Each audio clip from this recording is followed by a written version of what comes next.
From New York, the epicenter of the pandemic in the United States, this is Democracy Now! This council is going to dismantle this police department.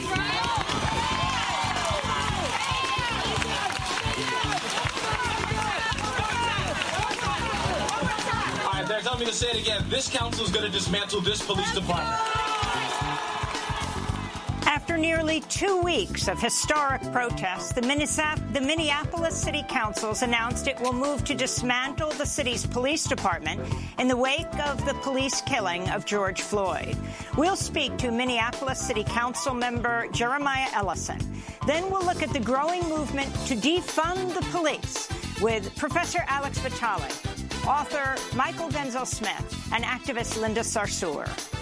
Defunding the police is very simple. That means get police out of our schools, get police out of addressing homelessness, get police out of addressing mental health crises, put police where they belong, and that is not in our communities to address things that require qualifications and expertise. All that and more coming up. Welcome to Democracy Now!, democracynow.org, The Quarantine Report. I'm Amy Goodman. As historic protests continue to sweep the United States 2 weeks after the police murder of George Floyd, the Minneapolis City Council announced Sunday it will move to disband the city's police department. 9 members of the council, a veto-proof majority, made the vow during a community rally Sunday. This is Minneapolis City Council member Philippe Cunningham.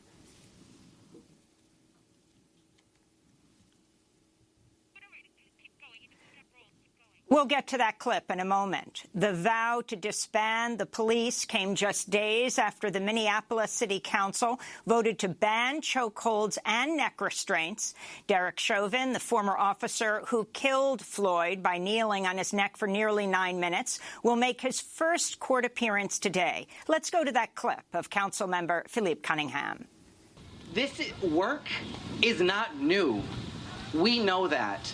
And across the entire city, over the past 2 weeks, we have seen that it is possible for us to keep our own community safe. In North Minneapolis, as the buildings were being broken and burned by white supremacists and extremists, MPD was nowhere to be found.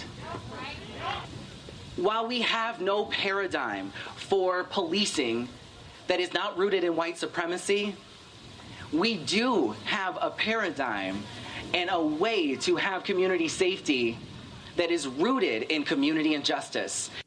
We'll have more on the historic City Council announcement after headlines with Minneapolis City Council member Jeremiah Ellison. We'll spend the rest of the show talking about defunding the police. In more headlines, the nationwide uprising against police violence and anti-black racism saw hundreds of thousands of protesters take to the streets across the United States over the weekend.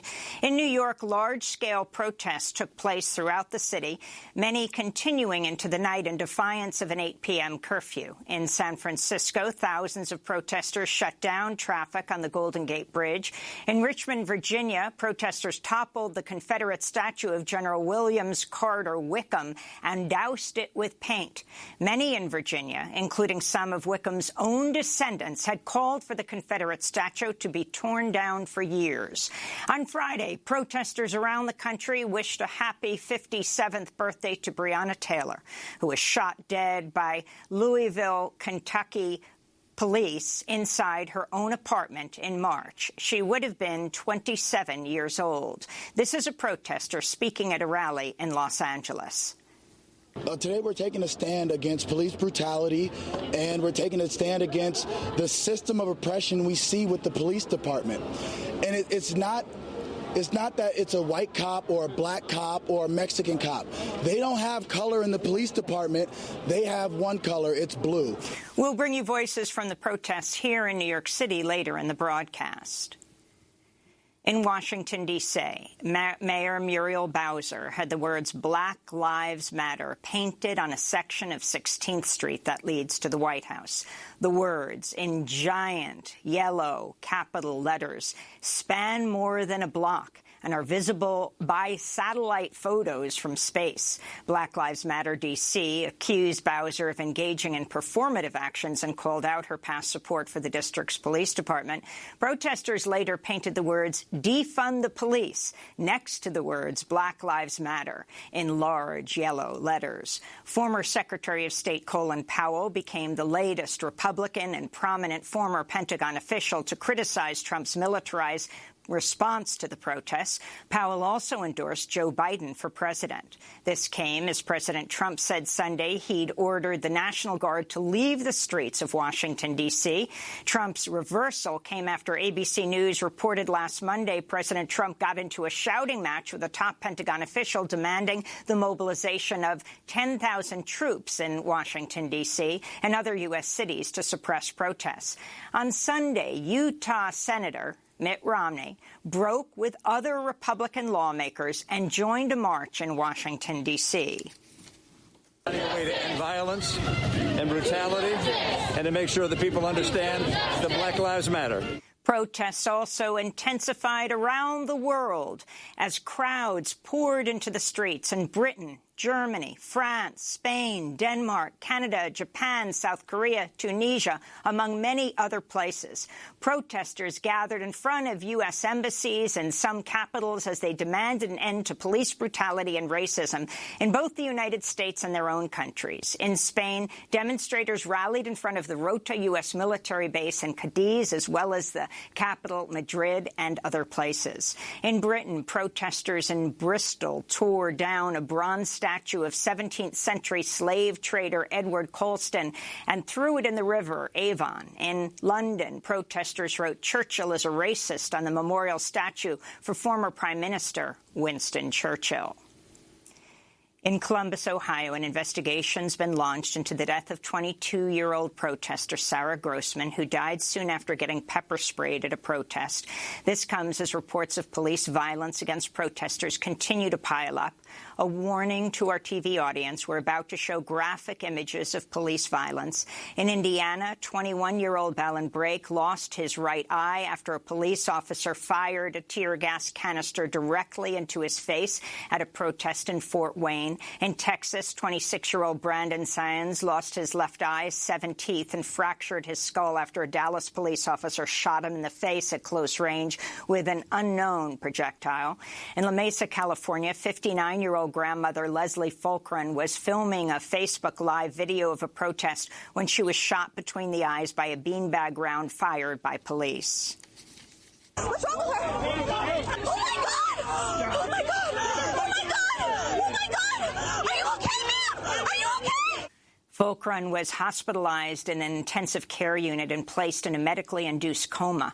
Meanwhile, the 2 Buffalo police officers who last week assaulted Martin Gugino, a 75-year-old white demonstrator, violently pushing him to the ground, have been charged with felony assault. Gugino is a longtime peace activist who's been attending protests for racial justice and many other causes for years. He's a member of Witness Against Torture. His representative said over the weekend he's in serious but stable condition. 57 police officers from Buffalo's emergency response team quit the special unit following the suspension of their fellow officers last week. Immigrant rights advocates are sounding the alarm over the presence of Immigration and Customs Enforcement agents at protests. Last week, a viral video showed a group of ICE agents detaining a protester at a George Floyd rally in New York City. The Immigrant Defense Project said agents held the man on the ground as they pointed 3 guns at him. The man, who hasn't been identified, was handcuffed and searched. He was reportedly released after agents found a military veteran's ID on him. Immigration rights advocates say he's a U.S. citizen of Puerto Rican descent. ICE recently confirmed the agency's deployed personnel at protests across the country. In Washington state, calls are mounting to fire and prosecute 4 police officers who killed Manuel Ellis, a 33-year-old black man, in March. Ellis was violently arrested and beaten by 4 officers on the side of the road. He died while he was being restrained and in handcuffs. He can be heard saying, "I can't breathe," on a police scanner. The county medical examiner ruled his death was a homicide. Meanwhile, a bereaved family is demanding answers after the fatal shooting of 28-year-old Maurice Gordon last month by a New Jersey police trooper. The state trooper, who has not been publicly identified, pulled Gordon over for a routine traffic stop. He then waited in the officer's car for over 30 minutes for a tow truck to arrive after Gordon's car wouldn't restart. The trooper reportedly shot and killed him when he tried to exit the vehicle. The Attorney General's office said video of the shooting would be released when the initial investigation's over. Maurice Gordon, originally from Jamaica, was a chemistry student and a driver for Uber Eats, a job classified as essential during the pandemic. In media news, the New York Times editorial page editor James Bennett has resigned following outcry from staff and readers of the publication of an op-ed by Republican Senator Tom Cotton about the protests. It was headlined, "Send in the Troops." Meanwhile, Stan Wisnowski, the top editor of the Philadelphia Inquirer, has resigned days after the paper published a piece headlined, "Buildings Matter Too." In other journalism news, the board of directors of the Committee to Protect Journalists sent a letter to U.S. governors, mayors, and police chiefs demanding they take immediate action to stop attacks on reporters covering the uprising. The Committee to Protect Journalists say they are investigating at least 280 reports of violence against journalists. The death toll from COVID-19 continues to surge in the United States, where it's passed over 110,000. This includes nearly 600 frontline healthcare workers, according to a new report by The Guardian. According to CNN, over the past hours alone, there have been 30,000 new infections and 700 deaths. In Arizona, some hospitals are on the verge of running out of intensive care unit beds as the number of COVID patients has reached a new high. Meanwhile, New York City begins to reopen today after 78 days of lockdown. More than 21,000 people have died in New York City from COVID. In other news, President Trump Friday visited a factory in Maine making medical swabs for COVID testing. Trump did not wear a mask while on the factory floor. The factory owner later said all swabs made during Trump's visit will be discarded. His health secretary, Alex Azar, also did not wear a mask. In Mexico, protests against police brutality erupted in the city of Guadalajara, Jalisco, last week, following the police killing of 30-year-old Giovanni Lopez Ramirez for allegedly not wearing a face mask. A video emerged Wednesday showing police officers carrying assault rifles forcing Lopez into a police pickup truck as witnesses screamed, demanding his release. Hours after his arrest, Lopez Ramirez's body was reportedly found by his family at a local hospital. In more news from Latin America, the Brazilian government of far-right President Jair Bolsonaro has stopped publishing new reported coronavirus deaths and infections. Brazil's health minister Friday took down a website that had published daily, weekly, and monthly numbers of COVID-19 cases and deaths. When the website went live again Saturday, the total numbers of infections for states and the entire country of Brazil were missing. Brazil recently overtook Italy as the country with the third highest COVID-19 death toll. In Canada, Indigenous leaders are demanding an investigation into the fatal police shooting of an Indigenous woman during a wellness check. 26-year-old Chantel Moore was killed Thursday in Edmundston, New Brunswick, by an officer who'd responded to a call from one of Moore's loved ones. Police allege Moore threatened the officer with a knife. The officer then shot her 5 times. Moore had recently moved to Edmundston to be closer to her 5-year-old daughter. She was a member of the Tlaqueote First Nation. In more news from Canada, charges were dropped last week against 22 Wet'suwet'en land defenders and their allies who were arrested this past February in northern British Columbia after a days-long raid in Indigenous territories where hereditary chiefs have been in a protracted battle to protect their land from the construction of TransCanada's 400-mile, $4.7 billion Coastal GasLink pipeline. Back in the United States, President Trump invoked the memory of George Floyd Friday as he celebrated the government's recently released jobs report. Hopefully George is looking down right now and saying there's a great thing that's happening for our country. There's a great day for him. It's a great day for everybody. This is a great day for everybody. This is a great, great day in terms of equality. The Labor Department's May jobs report showed the economy gained 2.5 million jobs and the unemployment rate fell to 13.3%. However, the report contained a note warning of a misclassification error indicating the unemployment rate is actually 3 points higher, or around 16.3%. The report also shows the unemployment rate went up for Asian and Black people. There's going to be a correction issued this week. The North Carolina Supreme Court ruled Friday over 100 death row prisoners will be given the opportunity to prove racism played a role in their sentences. Cassandra Stubbs of the ACLU celebrated the ruling, saying the ruling, quote, ensures we will be able to continue our journey as North Carolinians to really confront the legacy of race in capital trials, she said.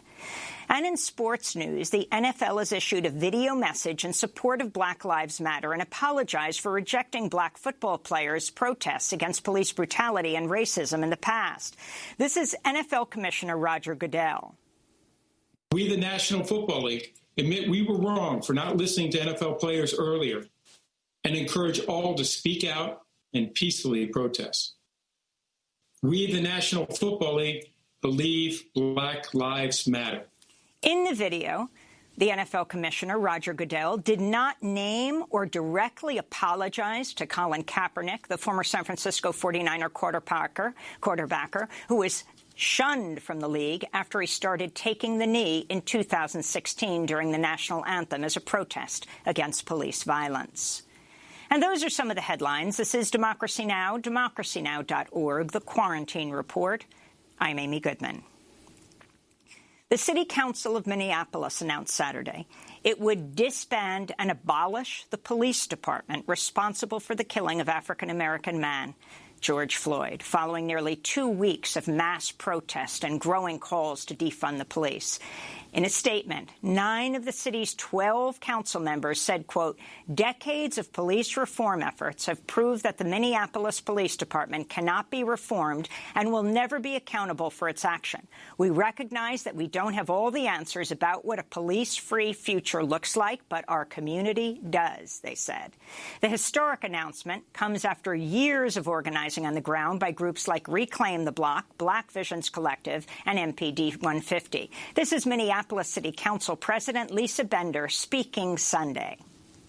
Our commitment is to do what's necessary to keep every single member of our community safe and to tell the truth that the Minneapolis police are not doing that.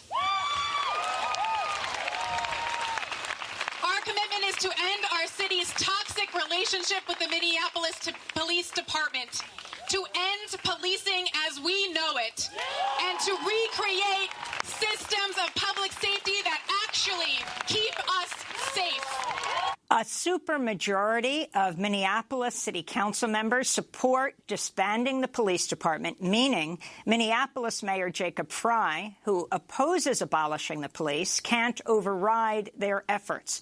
Organizers with Black Visions Collective and other activists convinced the mayor to step outside his home Saturday to speak with them. This is organizer Candace Montgomery.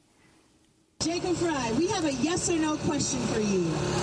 Yes or no, will you commit to defunding Minneapolis Police Department? What did I say? Yeah. We don't want no more police. Is that clear? We don't want people with guns toting around in our community, shooting us down. You have an answer? It is a yes or a no. It is a yes or a no. Will you defund the Minneapolis Police Department?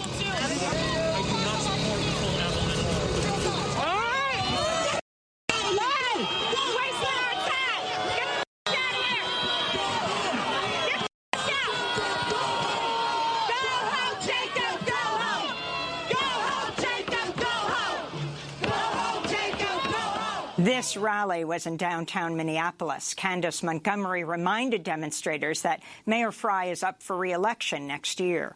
Well, we go now to Minneapolis, where we're joined by City Council member Jeremiah Ellison. Council member Ellison, welcome back to Democracy Now! This is a historic announcement that the majority of you on the City Council made at a big community rally last night, that you are going to dismantle the Minneapolis Police Department. Explain what that means. For me, it means that we've got to create a system of public safety that works for everybody. I think the Minneapolis Police Department, even before the murder of George Floyd, has had a whole host of issues. A handful I can just rattle off the top of my head. We dealt with an issue of the Minneapolis Police Department being involved in the illegal injection of ketamine of people who did not need it. We've had a history of not taking sexual assault cases seriously, investigations seriously, and actually recently lied about how many untested rape kits we had. And the list goes on and on. And so I think that there's been an acknowledgement that, we have done everything we can on the reform side. We have a chief who is probably one of the most pro-reform chiefs and has instituted every reform we legally can.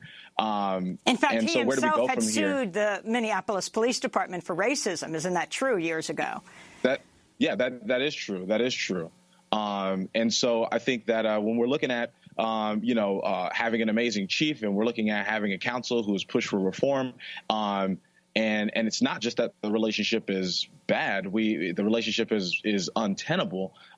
Where do we go from here? I think that means we have to ask ourselves, what is the best way to keep people safe, if not the Minneapolis Police Department?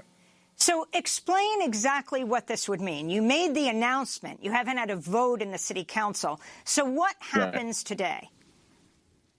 So per the commitment that we made yesterday, we're going to take the next year to engage the people of Minneapolis. Obviously council members have ideas, but I think that if the 9 of us sat in a room for a couple of days and cooked up a plan without any public engagement, I think that the community would reject that. And so I think we're going to commit to a year's worth of conversations. I think in some ways it's going to require every single resident of Minneapolis to give their input. But the groundwork is there. Some of the groundwork has been laid for what we can do to keep communities safe other than have a police force. Well, what exactly do you mean, though? You're going to wait a year, so there will not be a vote taken in the city council? We're not going to wait. We're not going to wait a year. We're going to engage the community for a year to develop a new system of public safety. You got to understand the police department has been around for 150 years. At least the Minneapolis Police Department has been around for over 150 years.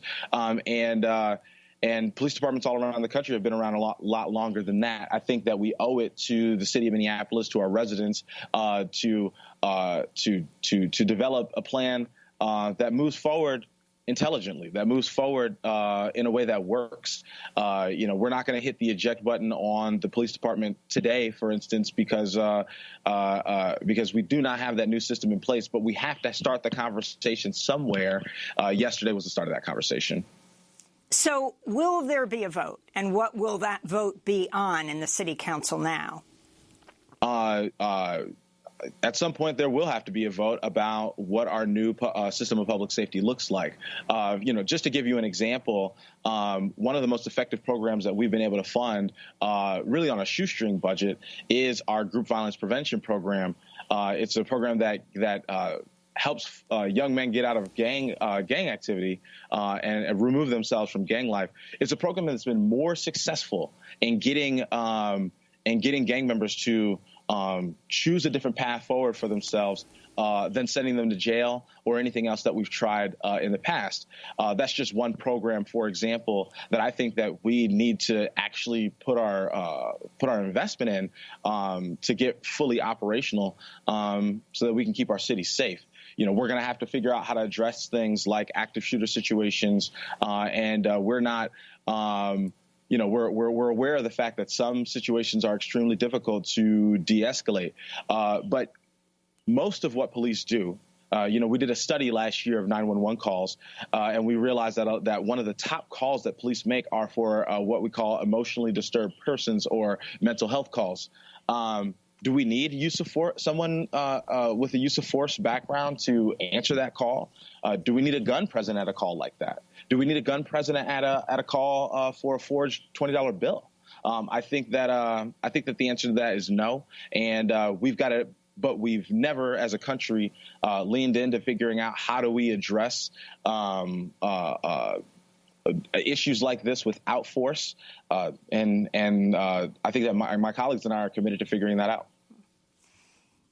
I want to ask you about the Minneapolis Police Union President Bob Kroll. Activists are demanding he resign after he called George Floyd a violent criminal, described protesters as terrorists, and called on police to expand their use of force. In April, Kroll told a radio podcaster he wasn't bothered by shootings he's been involved in. I've been involved in 3 shootings myself, and not one of them has bothered me. Maybe I'm different. Minnesota's AFL-CIO coalition of labor unions has joined calls demanding that Minneapolis Police Union President Bob Kroll resign. Jeremiah Ellison, if you can talk about the role of the police union, and are you also calling for Kroll to be out? I would love for Kroll to be out, but I don't think this is the first time people have called for Kroll to resign. Kroll has a long history in the department of incompetence and of rage. And, I think that he very much so follows in this traditional model of policing. When you look at sort of the groundwork that's been laid for modern day policing, it's to enforce vagrancy laws. It's to, bust the heads of union organizers. And Kroll very much so is proud of that tradition. And I think leans into that tradition. I think that Kroll, knowing that he is protected by the base, our department that democratically elected him to represent them, he knows that there's really no grounds for him to have to resign. There's no pressure for him to have to resign, even if people are calling for it. I'm sure he finds the whole endeavor amusing, quite frankly. And Kroll doesn't just represent himself. Kroll represents, he's democratically elected by our department to represent them. And so I think that for a long time, we've underestimated what it means to have a department that elects somebody continually who advocates for extreme use of force, who recently advocated for the use of lethal rounds on demonstrators here in Minneapolis, who is the member of a biker gang with ties to white supremacist organizations. I think that we've often regarded him as an annoyance. And I think that the truth is that for a long time, he's been a lot more dangerous than that. Jeremiah Ellison, your father, Keith Ellison, of course, is the Attorney General of Minnesota, the first African-American Attorney General of Minnesota. He's in charge of the prosecution of the 4 officers, just increased the charges against Chauvin and charged the other 3 officers. Have you discussed with him this whole issue of dismantling the police department? I think he's aware of the concept of dismantling the police department. I can't speak for him, obviously, but I think that this is a concept that has to be explored. As I said, I think someone asked the question of me, what are we going to do about sexual assault cases? And I had to remind them that our current department does not solve sexual assault cases, and has a track record of not taking them seriously. Lied about the number of rape kits that we had untested. I think that I also had a constituent call yesterday, upset, saying, Jeremiah, the police don't answer when we call now. What will we expect now? And I said, well, look, what I'm hearing from you is that the police don't come when you call. And so we've got to figure out a system that keeps you safe, that keeps our neighbors safe. This current one is not it. Finally, the role of community groups, of which you were a part before you were elected, the famous photograph of a Minneapolis police officer with a gun to your head when you were protesting the police killing of Jamar Clark a few years ago. The significance of the community groups that have been pushing for this. Absolutely. I think that the community is the most important part of this. Other cities have, call it what you want, disbanded, fired their entire police departments, only to slowly glue them back together again over time. And I think that with community support, with community vision and leadership, this is the only way that we're going to get to a point where we're learning how to keep communities safe without using the police as our singular tool. I think that, we've heard from police over the years when we've asked them to use less force in certain situations. Well, look, I'm not a social worker. And that's made a lot of community members say, okay, well, maybe we need social workers. Maybe we need mental health professionals. Maybe we need people who specialize in childhood development to be addressing these issues. And so I think that the city council's position in Minneapolis is 100% owed to the fight, the creativity, and the vision of the broader community. Well, Jeremiah Ellison, we want to thank you so much for being with us, a member of the Minneapolis City Council, which just announced this historic decision to dismantle the Minneapolis Police Department. When we come back, we're going to look at the growing movement to defund the police with activist Linda Sarsour, Professor Alex Vitale, author of The End of Policing, and author Michael Denzel Smith. This is Democracy Now! Back in a minute.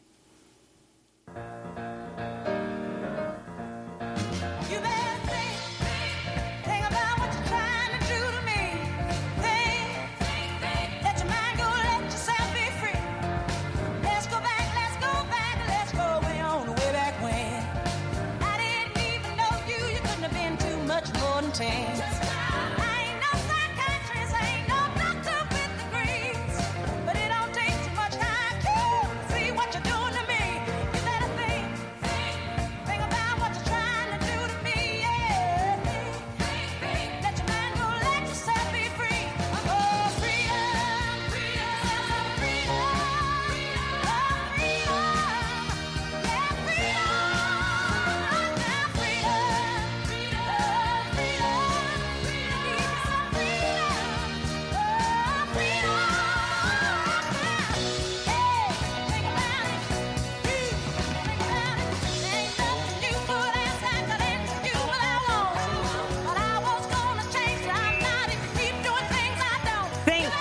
by Aretha Franklin. This is Democracy Now!, democracynow.org, The Quarantine Report. I'm Amy Goodman.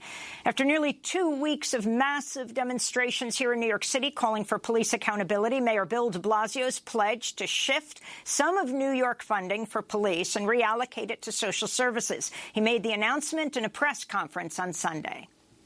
We will be moving funding from the NYPD to youth initiatives and social services. The details will be worked out in the budget process in the weeks ahead. But I want people to understand that we are committed to shifting resources to ensure that the focus is on our young people. The New York City Police Department has an annual budget of about $6 billion. That's nearly 7% of Mayor de Blasio's proposed $90 billion budget for 2021. This comes as Los Angeles Mayor Eric Garcetti agreed last week to slash between $100 million and $150 million from proposed funding for police, and members of the Minneapolis City Council have vowed to dismantle the city's police department. For more, we're joined by Linda Sarsour, Palestinian-American Muslim organizer, author of We Are Not Here to Be Bystanders, co-founder of Until Freedom, which, along with Communities United for Police Reform and Until Freedom, has been pressuring New York City's mayor to institute meaningful change around police accountability. A well-known activist New Yorker. Linda, welcome back to Democracy Now! Can you respond to what the mayor announced yesterday? This is like a day or two after he was activists turned their backs on him, after they booed him when he came out to speak at one of the memorial services for George Floyd that was run by George Floyd's brother, who lives here in New York. Let's make sure that the credit goes where it's due, Amy. The credit is to Communities United for Police Reform, the Justice Committee, the New York Justice League, the Gathering for Justice, Until Freedom. There are many groups in New York City who have been doing police reform work for decades, and in the last few years have continued to pressure Mayor Bill de Blasio, who ran on a police reform platform, to actually make transformative change. On Saturday, Amy, we marched from 110th and Central Park West, which was Frederick Douglass Monument, all the way to Washington Square Park. Over 50,000 people came out with us, and we had a set of demands. And one of the demands was defund the police and reappropriate funding to youth and communities. We also called on him when the anti-chokehold bill gets to his desk. I don't want to see him. I don't want to hear his voice. I want him to put ink to paper and to sign that anti-chokehold bill. We need his leadership right now. So what he can tell me that he's going to defund the police or reappropriate funding, but we have to see that. We have to see him implement that. He has lied over and over to Black and brown communities in New York City. So we want to see the actual tangible things that he's going to be doing for us. And Mayor de Blasio was long considered a progressive mayor. Your thoughts on this and what has happened since? And also Governor Cuomo's attacks on him and his approach to law enforcement. Linda. If Mayor Bill de Blasio is a progressive, Amy, please don't ever use that term to describe someone like me. Bill de Blasio is not a progressive. He ran as a progressive, but when he became the mayor, the NYPD started running him. I always wondered who was the actual mayor of New York City. Was it the mayor himself, or was it the NYPD? And so for me, what we're looking for from Mayor Bill de Blasio, he only has a little time left right now. And he could really go out here with a legacy of really transforming the New York City budget, of defunding the police department, of actually listening and implementing the visions of Black and brown communities. We protest, Amy, all the time in New York City. Black-led organizing, brown people-led organizing. We know how to keep our community safe. We are trained in de-escalation. We are trained in bystander intervention. And we have seen the brutality of the New York Police Department, not just against innocent, unarmed people in our communities, but also against protesters. In the largest, or one of the largest democracies in the world, we watched the largest police force, who you remember Mayor Bloomberg said that if they were an army, the NYPD, they would be the 7th largest army in the world. And they have been brutalizing protesters across New York City. The mayor has not asked NYPD to stand down, and we're tired of it. And I'm looking forward to seeing the New York City Council also hold the mayor accountable and not doing any handshakes with the budget unless we defund the New York Police Department.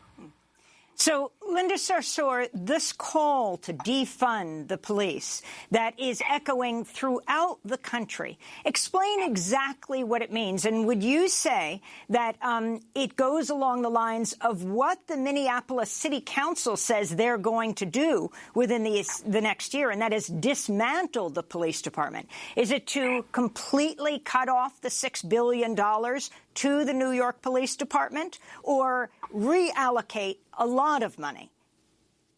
I just want to make it clear that the movement to end police brutality, the movement for the sanctity of Black life, is being led by Black women and Black people. And they have been calling for the abolition of police, many for decades and, some longer than that. So I just want to make it clear that the long-term goal for many in the movement is the abolition of police, is the abolition of prisons. But when we say defund the police today, we do not mean that tomorrow you're going to wake up and not find a single police officer around. That is not what defunding the police means right now at this moment.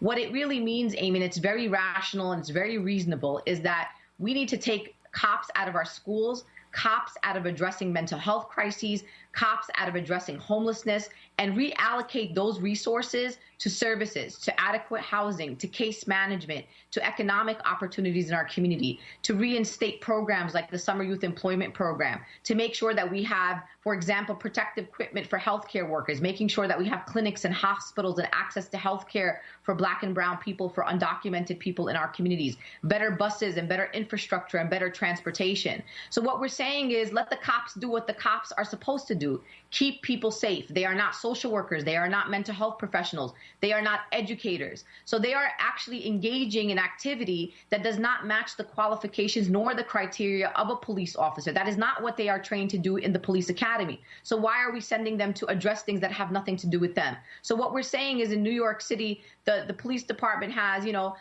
one of the largest budgets of any agency. In fact, maybe the largest of all agencies in New York City. All we're saying is decrease their budget, take that money and reappropriate it into youth, seniors, community development, and with a focus on those who have been the most directly impacted, focused on communities of color, poor working class people. And when you have this conversation, Amy, with people who do not understand what defund the police is, I have not had one conversation with a white ally or a neighbor in a place like Bay Ridge, which has a lot of pro-law enforcement people. People say to me, you make sense. This is absolutely rational. It is absolutely reasonable. So we're not saying, delete the police officers off the face of the earth tomorrow. But what we're saying is reappropriate the funding and let's put it back in the services that our community needs, so we could be healthy, we could be safe, and we could be secure, and we can have communities that thrive and not only survive in New York City. In a little bit of time, I want to ask you about a man who died in captivity, right, in the Metropolitan Detention Center, who was pepper sprayed, Linda. But I first want to go to Michael Denzel Smith, fellow at Type Media Center, author of Invisible Man, got the whole world watching a young Black man's education. His forthcoming book is Stakes is High, Life After the American Dream. I wanted to ask you about this whole call to defund the police, Michael, and also Governor Cuomo's discussion of what he's calling the Say Their Name bill. This is at the New York State level. He says the next wave of reform will be shift funding from NYPD to youth and social services, reform 50A, transparency. Well, that was what the mayor is calling for. But the governor, in their Say Their Name bill, is calling for a number of different demands, and I want to get your sense of what exactly that Say Their Name bill means when he says more transparency, the New York Attorney General will be in charge of prosecution of police, there should be no chokeholds, and other issues. Michael. Well, those are things that are, on the back end of this issue, right? Like the defund the police demand is an abolitionist demand. One, we have to understand it and recognize it as such. The shifting of funds from the police department currently, as you stated, the New York City Police Department's budget, nearly $6 billion, almost $2 billion in Los Angeles, constituting almost 18% of their city budget. It's similar numbers in Chicago and other large cities.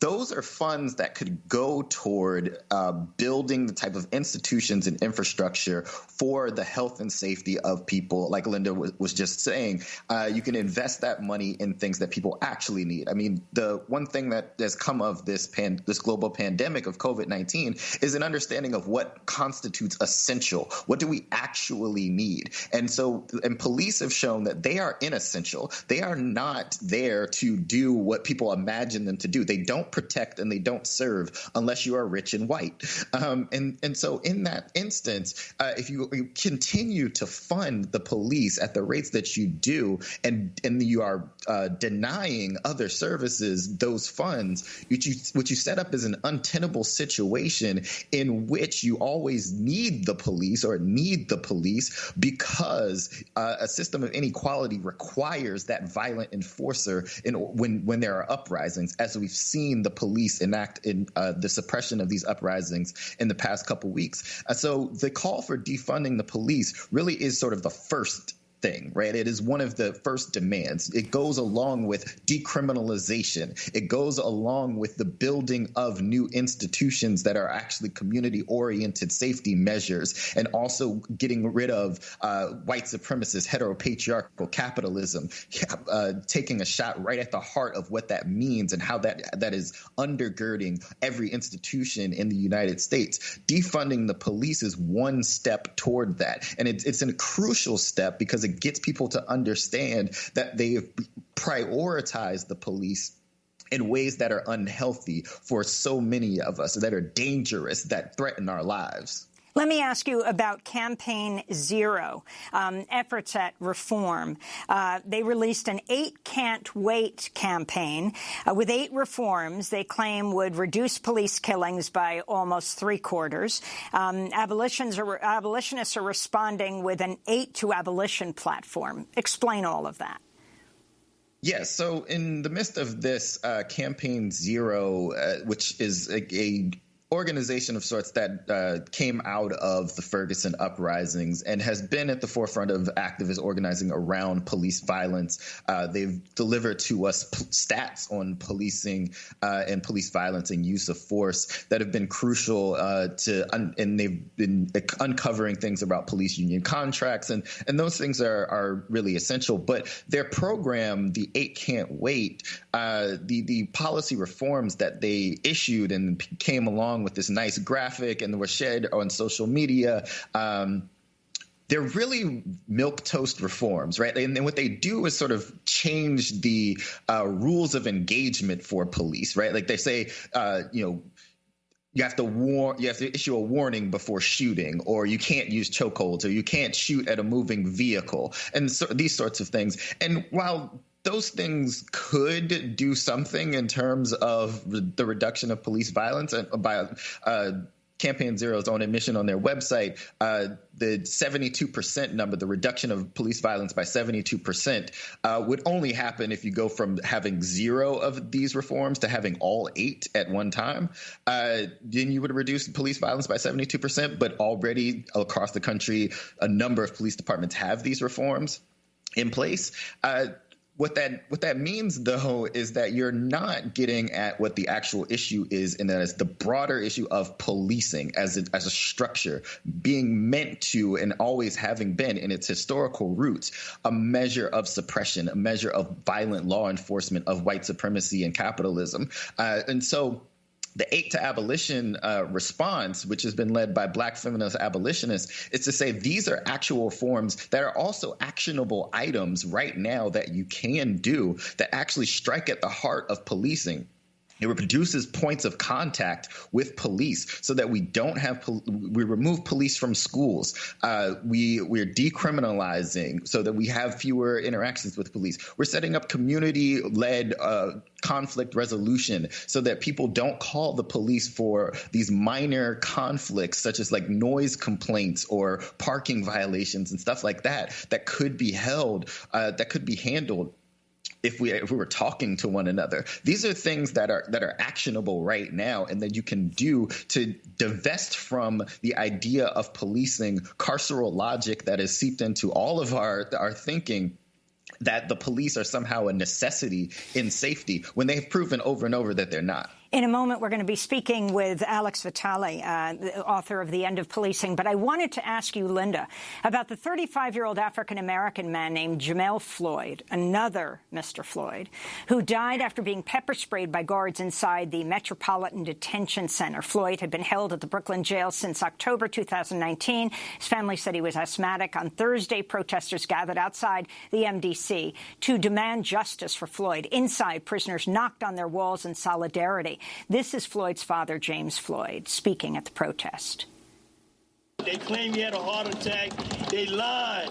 They all lied. The truth would come out. The truth would show. Can you tell us, Linda? I mean, you have been marching from Minneapolis to Louisville, now here in New York. You've been involved with this, protesting this case. We just have 30 seconds, but if you can tell us what happened to Jamel Floyd. I have been in touch with the family and working with them. This is a 35-year-old man who was about to be released from prison very soon. MDC is for people who are pre-trial or about to be released, so they are not a threat. They are about to go home. He was pepper sprayed in his cell where he was not a threat to any other inmates. And so we are outraged at MDC, and I want people to remember, as we say, end police brutality, as we talk about Black Lives Matter, that also incarcerated Black Lives Matter. And that means that we fight also the systems of incarceration that also kill our brothers and sisters inside. So this case is ongoing. We're demanding investigations, and we're demanding the firing of the corrections officers who pepper sprayed Mr. Floyd. He left behind a wife, a mother, a father, siblings, a 14-year-old daughter who was actually about to celebrate her 14th birthday with her father upon his release. So it is a very sad case. And it should never have happened.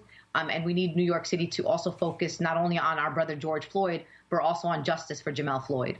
We want to thank you for being with us, Linda Sarsour, co-founder of Until Freedom. Michael Denzel Smith, author of Invisible Man, got the whole world watching a young black man's education. When we come back, we'll speak with Professor Alex Vitale, author of The End of Policing. We'll be back in 30 seconds.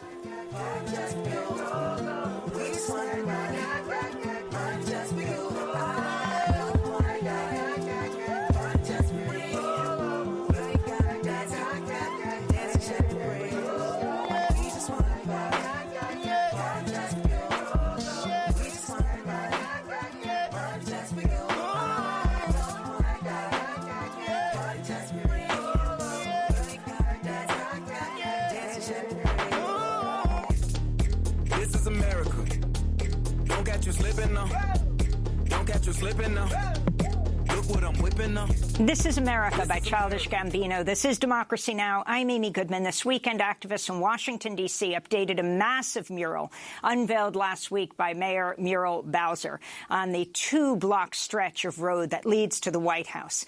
What she had printed in enormous block letters that can be seen from space, Black Lives Matter, in yellow block letters, they put right next to it, defund the police, referring, of course, to the whole movement now. We are going to turn right now to Alex Vitale, who has long argued the answer to police violence is not reform, that it's defunding. He's a sociology professor at Brooklyn College, coordinator of the Policing and Social Justice Program, author of the book of The End of Policing. Can you talk about the whole defund the police movement in terms of the end of policing? What exactly you mean, Professor Vitale? Sure. So part of what we're dealing with here is a long story about the use of police and prisons to manage problems of inequality and exploitation. And this is a story goes back hundreds of years. But we're also talking about a story of the last 50 years about neoliberal austerity and the way in which it has concentrated inequality in the United States, producing problems like mass homelessness and mass untreated mental illness and mass involvement in black markets because of economic precarity, and then using police to manage those problems. So we've seen this incredible explosion of the scope of policing. And what the defund movement is talking about, and all your guests have just been amazing in their discussions of this, is about rethinking not just what are police doing, but why are we using police to paper over problems of economic exploitation. And the defund movement, which was occurring in dozens of cities before the events in Minneapolis, is about concretely identifying police spending that could be shifted into specific targeted community interventions that will actually produce public safety without coercion, violence, and racism. Can you respond to what's happening in New York, the pressure that de Blasio has been feeling, the mayor, from community groups talking about cutting some of the budget of the police, and then, of course, this historic moment in Minneapolis where the city council says they have a veto-proof majority to dismantle the police department? Yeah, I think we're dealing with a political earthquake here, right? That things that seem completely impossible 2 weeks ago are now being implemented. And while I agree with Linda, we cannot trust the mayor at all in this, we need to keep the pressure on the city council to follow through with these cuts and to make not just the cuts, but the reinvestments that communities have been begging for at a significant level. And the mayor has not been our partner in this endeavor. He has undermined our efforts. He has increased the police budget consistently during his mayoralty, including adding 1,300 additional police to the head count several years ago. So we have to keep the political pressure on. And the role of police unions, Alex. So, you heard from Mr. Ellison lay out exactly what we're up against. It's not just the unions. It's not just their rank and file memberships. They become in many cities the locus, the institutional hub for a whole set of right-wing, thin blue line politics that believe that policing is not only effective, but it's the most desirable way to solve our problems. And embedded in this is a deep racism that says that certain populations can only be managed through constant threats and coercion. It is the logic of slavery. It is the logic of colonialism. And we have to take concrete steps to dismantle their political power. And one of the most exciting things that I've seen this week was in New York, this effort to get politicians to reject those political donations and turn them over to bail funds and mutual aid projects. Alex Vitale, thanks so much for being with us. Brooklyn College professor, author of The End of Policing, as we end this broadcast in the streets of New York, where hundreds of thousands of people have been letting their voices be heard. These are just some of them. My name is Cyn Fabre, and my wife is over there. I have 4 kids, 2 of them boys, and 1% is white, 1% is black. I'm here so my son never has to do this march. And when we're home, we have 2 different conversations. One for my son to save his life and be safe. The other conversation with my white son to protect his brother when he gets older and do better for all the black children in this world. So I'm here today for my son, so he never has to march ever again.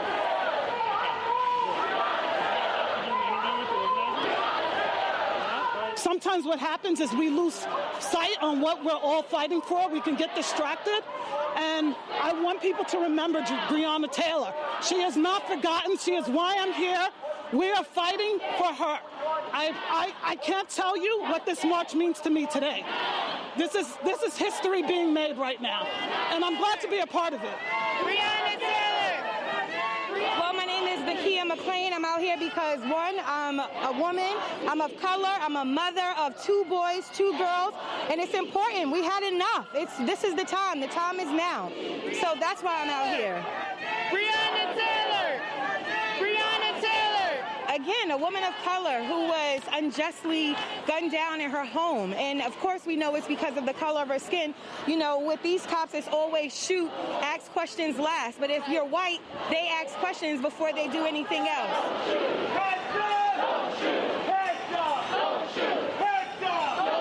My name is Lucinda Cross. Our organization is Activate Your Life. We stand for women reentry to have the same rights. So I'm marching today to make sure that black people are seen justly, just as white people are. I'm a mother of black boys, so it's important to not only just walk for my boys, but to also walk for the women that I believe in. This one, I think this is a world changer. I can say honestly, even my own son was accused of something he didn't do. And so this right here, what is being done, is an extreme global world changer, and I'm honored to be a part of it. It's about time. It's about time we made global change. No justice, no peace. No racist police. I said no justice. I said no justice. I said no justice. I said no justice. I'm Jason Gilliland. I'm from Mississippi, but went to school here. I'm here because, I'm affected. Despite my education, despite all I've done, I'm just as afraid when the police are behind me or I pass by them and everything else. And I don't have a family yet, but I hope to. So I'm out here hoping to get more justice for my kids and my friends' kids and everybody after me.